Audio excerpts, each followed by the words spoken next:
All right, welcome to Los Ticheres. Welcome back. This is Robinson Lamo, and I'm so glad to welcome you to this new episode. This is episode 3, and today we have with us a great friend of mine, more than a friend, a brother, twice, a brother in Christ, the evangélico back in the 80s. Remember that? The 90s. Ahorita voy a calcular las edades.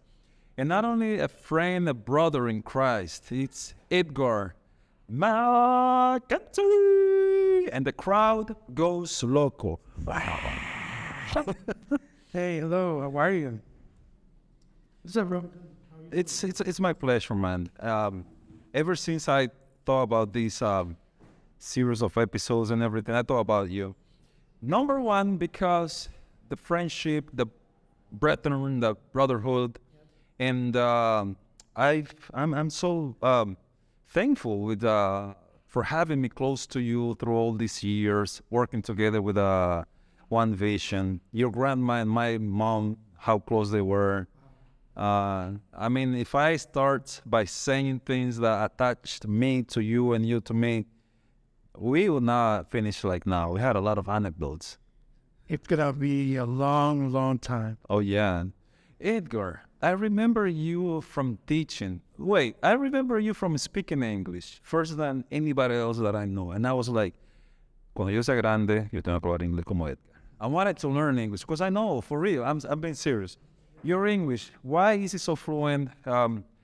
Its fluency, your experience working with the people from the States, different churches and everything, teaching in the classrooms and also catesis. You have a long story to go through. It's a long story to go. I learned English when I was like a really young age. When I was back in the 80s, I was in the U.S. 1994. Yeah, but my English is not so fluent because of that. It's because I like to study and when back in the time when we had cell phones, I used to switch the language because I put the cell phone in English and I didn't know a lot of words. So I had to be switching back and forward until I figured out and I learned. I used to watch movies in English with English subtitles. Mm-hmm. I remember that when I was learning, I went to my friend's house and her husband. One time I was watching cartoons that he wanted to listen to music, and he said, "Hey, but I'm watching TV. I want to watch those cartoons." He said, "Okay." So he took the volume down from the music and said, "Can you translate what they're singing?" And I look at him and said, "But if he does the same thing now, it'll be a different story." Right. But like you say, practice makes perfect. Yeah, and you just said something that all of the time, I tell my students. Switch your language into English. Your phones, is it in Spanish? Once they say yes, switch. Yeah, that's right. That's what you need to do. It's that it's the important thing. But people, they want to learn the language, but it's so difficult for them sometimes. Like I had a student that she wanted to learn English, and she tells me, "Hey, I want to learn the language, but I have this dinner with family and friends." And it was a Monday, and she tells me that the dinner, it's on a Saturday. She says, "You think that I'm going to be fluent so I can talk to them on Saturday?" I said, "What?" Oh, wait. She was a miracle. She wanted a miracle. Kind of, yes. That's all. In people, there's no magical pill, miracles or whatsoever when it comes to learning a language, specifically English. And I have, one of the things that it's kind of discouraging a little, when people, they know that they are going through a process of immigration. And they are told this day that they are going through the process and it will take 3, 5, 6, 10 years. You know what they do? Once they get the letter that says that they have the appointment at the visa center in a month, they call you, they text you, "Hey, You think that I could do that? Profesor, yo tengo clase, estoy de clase, pero do you know how they want it? They want it, I hate this word. ¿Cómo que le dicen? They call it intensive. Yeah, intensive, yeah. I want intensive in English, and I want it every day, but I know nothing. I don't even know how to spell my name. Yeah, that's the wrong part about it, and that's it amazes me. People that come to you and say, "Hey, I want to learn the language, but I want to learn it at intensive," but they think that because they're gonna be 3 hours a day from Monday to Friday, or 4 hours, they're gonna learn the language. Like there was this lady, I was interpreting for a pastor in the church, and after I finished, the lady comes to me and says, "You know what? I want to do the same thing that you do." I said, "What is that?" She said, "I want to speak so fluent as you are." I said, "Do you know English?" She said, "No, but I want to learn. How much time do I need?" I said, "How much time do you think you need?" She said, 3 days. I looked at her. I said, 3 days? She said, "What, a week?" So I keep looking at her. I stared at him. And she said, "Like 2 months, 3 months?" She said, "Lady, I've been studying English since I was like a junior high or something like that. And I've been watching movies, I've been reading books, I've been listening to music.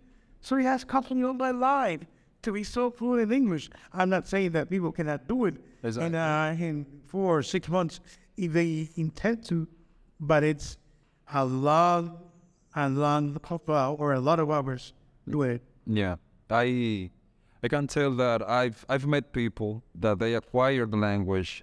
They've acquired the language like quite quick, just like this, like in a snap.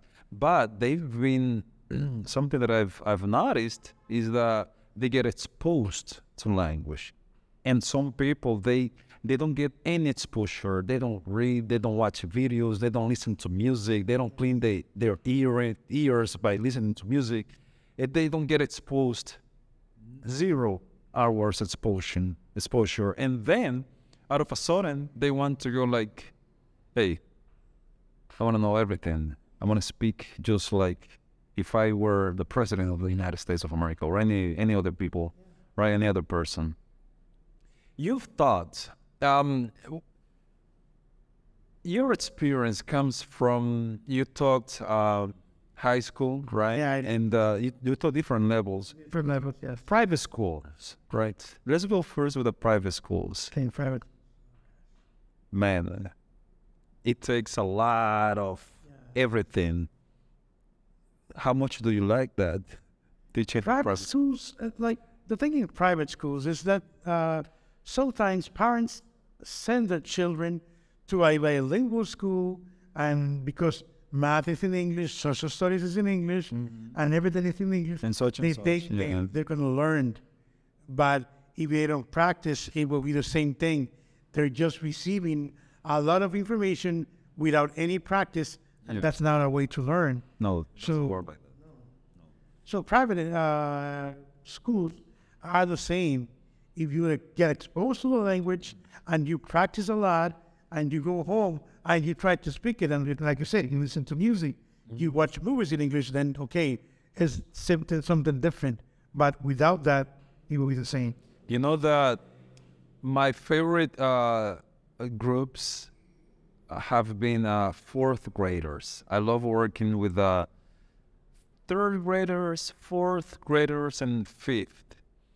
Because they really appreciate what we do. They are like more willing. They have more willingness to work with you, and they encourage you for homework and singing and dancing and music and such.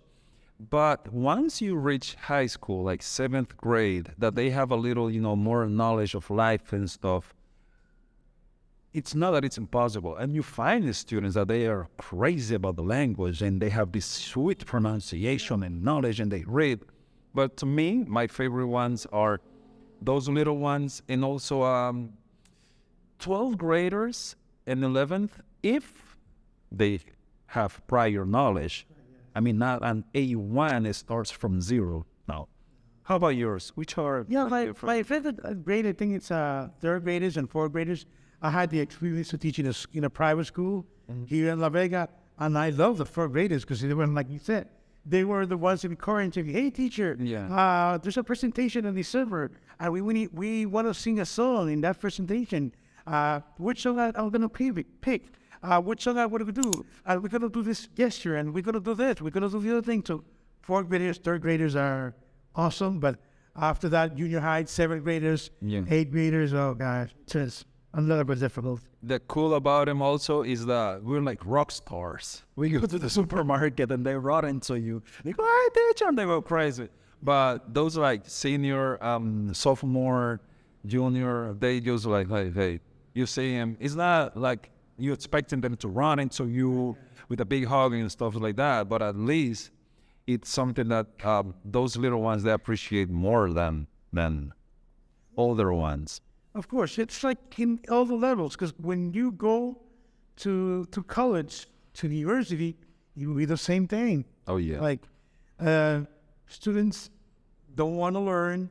For them, English is just like a rock that it's in their way, and they want to take it out of the way as soon as possible. Yeah.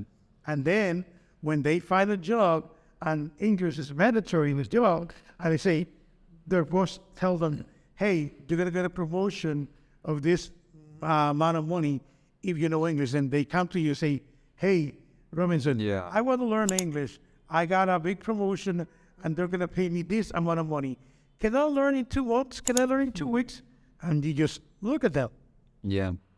And I have, you just mentioned it, I have a few guys. They're professional. They're great, such wonderful guys at what they do, but they lack English. And my advice is to everyone who's listening to this: if you're not like in this level where you can be that, or that you're not that this fluent, work on it, get more exposure. Don't wait until your boss is on your back asking you like, okay, we have a promotion, we're moving you to another country, or your payment is hitting the moon, but you need English.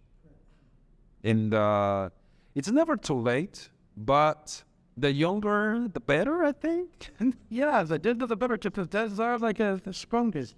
And they can absorb more. Mm-hmm. They can learn more because their mind is set to learning. Like, once you're an adult, it's not that you're not able to learn, but your mind is focused on so many different things that it takes you a little bit longer to learn, because you need to focus on work, you need to focus on your children if you have children, on so many things that sometimes is a little bit hard to learn. But English is just necessary wherever you go. I had a student that she told me it was a private student, and she used to work like selling fax machines, photocopiers, and all these heavy machines that they use in some companies. And she told me that from her company, her boss sent it to China because there was an exposition over there, and she went over there. And so in China, or she needed to know Chinese, Mandarin, or she needed to know English. And she said that she had to pay $100 per hour for an interpreter, so she will be able to understand someone that will speak English, and he would speak Spanish to translate for her. Yeah, and somehow this is good that some people, they don't get to speak English fluently, because that is like a chance for us, the speakers, or that we try to get some sort of income. Because I remember I've been twice, I guess, I'm not quite sure, to the States how do you call this? It's foreign companies, with the fruits and vegetables and stuff. That's one of the best, two of the best experiences after I've learned some English. It's interpreting. Yeah. Man, One Vision, for example. Man, that rocks. I'm never gonna stop saying it. All the perks of going out, just talking and talking and talking and talking, helping out people.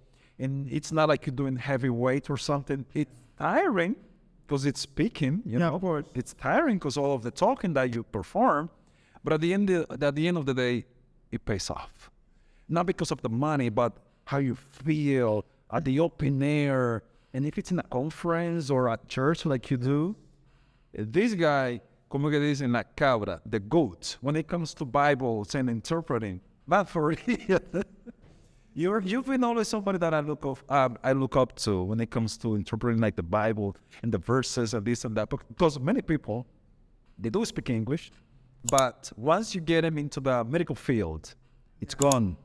Engineering, gone. Laws, gone. Or any other career, when it's a technical vocabulary, right, and productive, they're gone.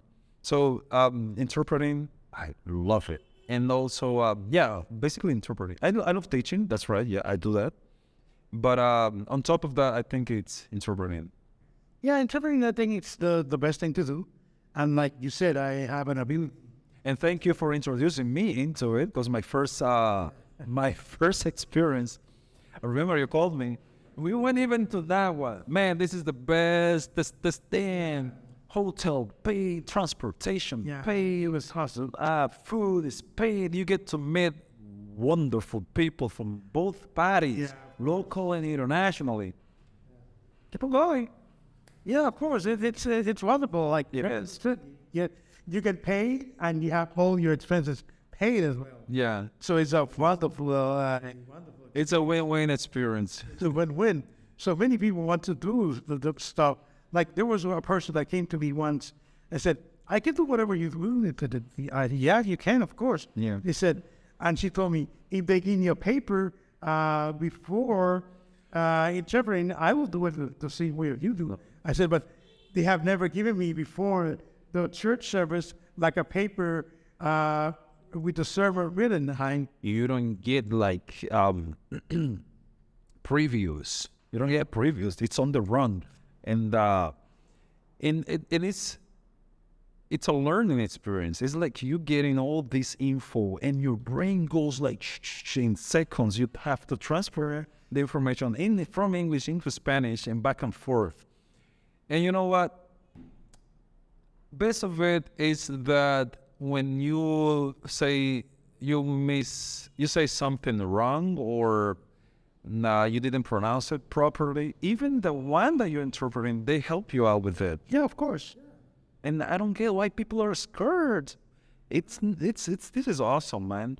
It is. It's like, sometimes it's a little bit stressful because, for example, our pastor, when you're interpreting for him, he says in the middle of the sermon, donde la puerca retuerce el agua, and you like, He gives you no chance, because there are some expressions that you definitely, Yeah, of course. definitely cannot, you can't interpret them. You give it like a version somehow, but nah, not always. You don't get to interpret everything like word by word. no, it's impossible because if you say, like, for example, where the pig twitched the tail, that doesn't make any sense. Donde la puerca tuerce el rabo. Yeah, so they need to know what it means, and they need to give you a chance to explain Yeah. what that phrase means. Otherwise, you will be puzzled. But yeah, interpreting is really, really fine. And it's a good thing to do. And sometimes you get no, how do you call this? You get no context to interpret. And you live it just like, okay, where do I go from here? You just try to say something like a fill up, and then you keep on running. Great. It's crazy because some people, like, for example, pastors, they don't give you a chance to think it over, but they just go like, and you have to follow them and don't stop because otherwise you're going to be lost because they're going to be You get lost on track. ahead. Yeah, you get lost on track. That's crazy. Yeah, it is. But interpreting it's fine. I wonder how psychopaths do it. Yeah, and you know, now that you mentioned them, Sankepankis, these guys, they pick up language by hearing, by listening, and they dare to speak it. And that's why I encourage people to say it. No matter if you think you're saying it right or wrong, just say it. That's the way. Like Saki Bakis, they don't know any grammar. They don't know any rules, but No, speak it. they don't. They get no rules. They just go bam, bam, bam, bam, bam. I've seen some of them that they speak 4 or 5 languages. You ask them how to use grammar, the structure, and no, they know no grammar, no structure, nothing. But they go fluent in English, Spanish, Italian, German, Dutch. Yeah, and people understand them, but that's what they want. And you ask, how do they do it like that? They're hard to do it. They take the steps ahead and go over it. That's the key. And like, for example, in anything you do, you will need the language, especially English. Like if you want to do tourism, you want to go to Punta Cana, Puerto Plata, Samaná, wherever you go, you will need English to be on your way and to earn money. Yeah. But people don't want to do that. People want to have a business. People will get corn for earn money, but they don't want to do anything about it English. In terms of making a living, earning and working, you've taught different places. We've been to places teaching, man. We've been to places. Someplace, yeah, they can. What are you up to now? I read and I've been to some of your tours, right? Going to rivers and Yeah, right. the beach and things like that. Are you still doing that? Yeah, of course. I like doing that more than teaching. Teaching is a good place to be, but they don't pay you enough to handle all the students that misbehave today. There's a bunch of things that you need to do, a bunch of lesson planning. I don't like the paperwork and A lot of paperwork. that's my weakness. Yeah, Paperwork. I don't like that. I don't follow paperwork. I even heard a principal of a school saying, "Hey, but you cannot complain. We give you time off in the afternoon so you can do whatever you want." Said, "You're giving me time off. It means that you're paying me, and from that payment, I get to take some time off."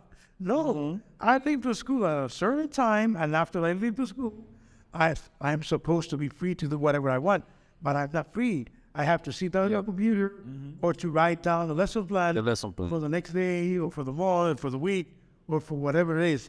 Now, so that's why I decided to do a little bit of tourism. I like it. I love it because I've seen most of the Dominicans. Because I don't know why. Locations, lots of locations, yeah. But you ask somebody from Jarabacoa, for example, have you been to Santo de Jimeno? Have you been to Cuenca? And they just live like 2 minutes from the Correct. As a, right? no, I haven't.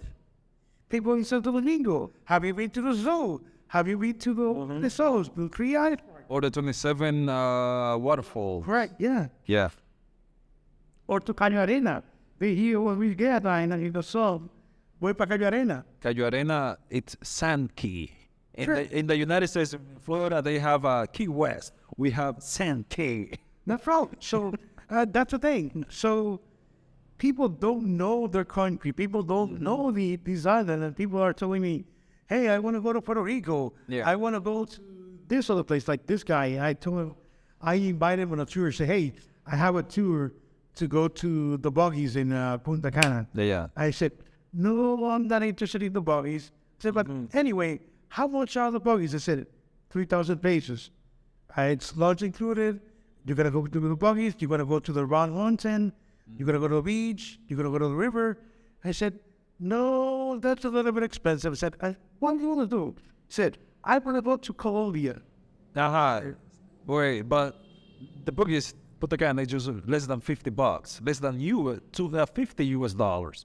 Less than that. But he wanted to go to Colombia. And to go to Colombia, he needed $3,500. That's only for the airfare and the tour and the hotel. So he needed to buy all his food and he needed to pay for the extra things that he wanted to do. Yeah, over there. Like going around the cities or museums or any other attraction, which are extra expenses. Correct. So he wanted to go to Colombia and pay $3,500. Yeah. And instead of going to Punta Cana and paying 3,000 pesos, that it's less than $100.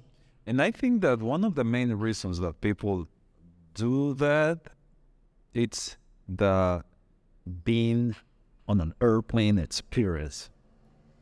I might be wrong, and I hope I'm wrong, but many people, it's the experience being inside an airplane, going through checkout, customs agents, and all these. This is an experience, but it's not something that you enjoy. I mean, taking off your belt, your shoes, and all this process is not as sweet as it seems. No, it's not. But if they want to go to May, remember that there's a plane going from Santo Domingo to Pedernales. Oh, Yeah. People went crazy. That was frenzy everywhere. Did you get to get that? I haven't done it because maybe one day I'll do it because I had it's like I want $100 to do that. So yeah, how the trip is like an hour long or something? Yeah, like 45 minutes. 45 minutes, 1 hour, and they should. Well, I'm not sure about that, but can they go like around the international waters? Like, okay, they take off from SDQ, which is Santo Domingo Airport, go all the way to Pedernales and go like inside the ocean, international waters or something.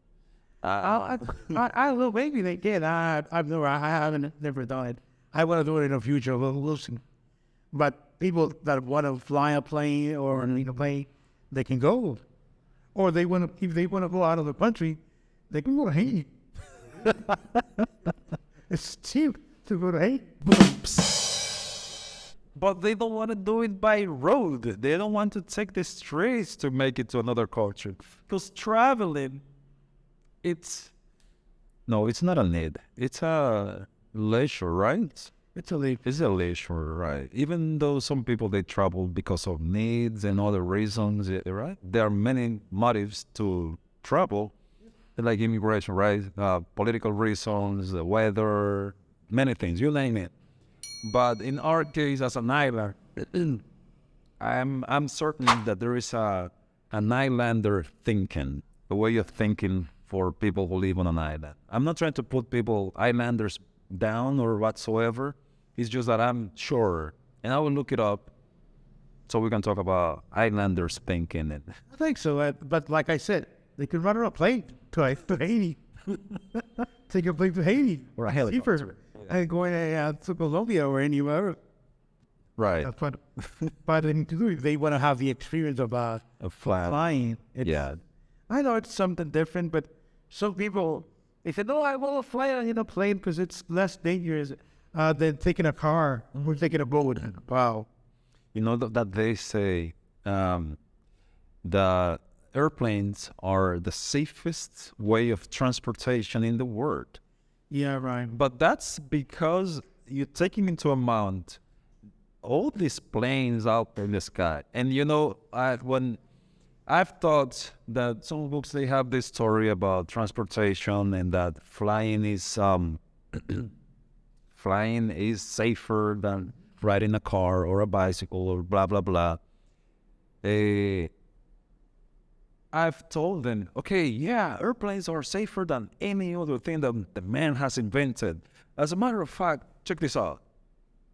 Right now, there are two cars colliding somewhere. And right now, two more, and two more, and two motorcycles, and two this and that. An airplane, let's check out the news in 5 minutes. No airplane has crashed. But that's not. But when they do, you know that everyone's... Yeah, but airplanes are in the sky, so an airplane, what an airplane is going to crash? It's going to crash with another airplane. Yeah. What are the odds? Hey, ChatGPT, what are the odds of the airplanes crashing in the sky? No, it's almost impossible. And also, with the cloud, I would see that airplane tracking with the cloud. With the clouds, yeah. And you know what's this is kind of exciting about flying on an airplane is that when we are on the ground and we look up the sky, we can see the airplane so far above us, right? But when you're on the airplane, you're in the airplane side, you look at the clouds, they're, whoa, so far down below us. So it's just crazy. You haven't done the tours to sea cruise. I mean, groups. Because personally, you've been to. But have you thought about doing this for sea cruise or to bring people? Or no, it's not that. Yeah, I thought about it, but the thing is that when people come over here, they think about Punta Cana and staying a fancy resort, and they always think, oh, it's too expensive. Is this, is that, but it's not. You can come to the VR and, like you say, he toured, and I told a guy he was from Spain. I said, you know what? I want to go to the hotel. I said, but if you come over here and do a tour with a group of friends, it will be cheaper. I said, no, I don't want to waste that much of that amount of money. And I said, well, you could do that for like 400 euros or maybe 500. I said, right? Really? So his eyes just like went wide open. He didn't know about it. He said, oh, well, I'm going to think about that. Mm-hmm. So, guys, this is something that we don't say quite often, but yes, you are allowed to click the like button, subscribe, and share. I gotta get used to it more often, like saying, I name it SLS, subscribe, like, and share. Yeah. That's right. SLS. That's like and share. Subscribe, like, and share. This is it now. Yeah, go ahead. I'm going to give you a minute so you can do that. It doesn't take that long. Doesn't take. It doesn't take that long. If you click now and like the video, Yeah. Where is it located? Let me see. If I'm looking at the screen, it's just like down here, right? Yeah, this is the like, and then you get the share like down below, right? It's up for this. Yeah. And if you see like this new button that shows around here, it's for the new video or the previous video that you haven't watched, and we give you to watch it out. All right. So go ahead and do that. Yeah, watch the other videos. They're fun. They're interesting and they're entertaining. So watch them. Alrighty. So Mckenzie, Edgar. One of the things that eventually we will work on that I told you a while ago off camera, it's the Bible discuss. Yeah, because I've, as a matter of fact, you do upload to Instagram and your Facebook account those messages, the Bible inspired, right? Which is different than human flesh motivational inspired. That's right. Right? Why do you do that? To encourage people, because I've seen people, like, I've heard, like, people say, God doesn't exist. If God existed, there were no people, like, starving of hunger. There were not people dying. There were not people suffering. By the way, hey, God exists, but people have getting apart from the Lord. But all those people that say that God doesn't exist, they're only atheists. Meanwhile, they're saved, but if they're in a plane and the plane is falling down, they'll, oh God, oh my God, are we gonna die? So they're gonna plane to God one minute or the other. We're gonna die? Oh my gosh, oh my God, look at that. Where's the pilot? But no, that's true. Because, and it's quite inspiring when you do that in both languages, English and Spanish. And many people, they have, and you know, this channel, basically, people expected me like to go with the interviews and the talks and everything in Spanish, but it's the same thing I tell people. Wherever I go in town or out of town, and I know you and we know each other, and I know you speak some English, I address to you in English, at the supermarket, anywhere, just name it, anywhere. And somebody asked me once, like, why do you speak English like in public? I told him, wait a minute, let me put you this into perspective. What do you think that the Lexus manager in the Dominican Republic, what car does he drive? Obviously a Lexus, right? How about the Mercedes? Is he driving a Toyota or a Honda? He drives a Mercedes. What do I do for a living? I teach English for a living. So what am I supposed to do when I'm in public? I have to sell myself. I mean, not the way you're thinking. I have to sell myself as an English teacher and speaker. I've been to places like a supermarket and I'm talking to people, friends of mine, And people approach me, do you teach English? I go like, yeah, here's my business card. We have a school running this and that. And by the way, this video comes to you thanks to Home English Learning Center.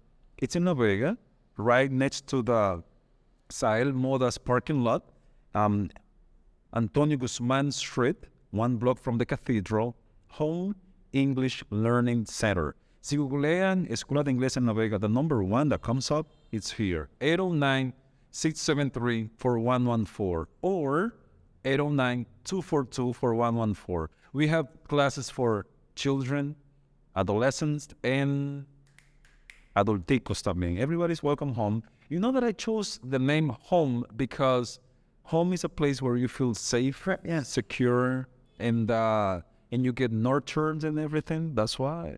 Yeah. Repeat the number so everybody knows the number. 809-673-4114. Ese es el número de Home English Learning Center. Pueden escribirnos por WhatsApp para que chequen los horarios, disponibilidad y todo eso. Es el único lugar que en los primeros 2 meses, yo creo en las primeras 2 clases, pongo a la gente a hablar. Porque es que la gente lo que quiere es hablar. People want to talk in English. No es 2 horas de grammar, no. Ya saben, Home Learning English Institute o Center. Escríbanse para que aprendan a hablar inglés. Aquí con Teacher Robinson. Es garantizado que aprenden inglés o no aprenden en ningún sitio. ¿Verdad? Fui yo que le enseñé a él. El número de aquí. Ed, thank you. You know, this is something that I will never stop saying, and it's thank you. And publicly, I want to thank you because when I fell off the other day, I broke a bone and I have stitches and metal on my feet and this and that. First person to show up at my place and pray for us, it was you.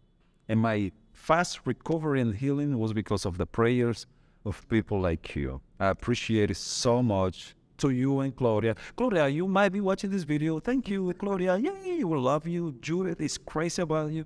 Le den el café, Judith. Que no hemos vuelto para tu casa. Yeah. We do have to take some time off. I repeat. Well, in Judith's graduation, let's have out. Yeah. So we're going to get together and we're going to throw the, how you do that? Light out of work. Yeah. Well, we're going to do something anyway. Well, we're going to do something. But we appreciate the fact that you come in, Edgar. But like I say, no problem. Anytime, Robinson, I'm here. We've been brothers like forever. So anytime you like. 5 years. And share with you a little bit. All right. So thank you guys for watching. This is Los Ticheres. And SLS. Subscribe, like, and share. Yeah, subscribe. You can share, like, and subscribe. It works like this. This is Los Ticheres, guys. Thank you for watching, and I see you next time. Have a good one.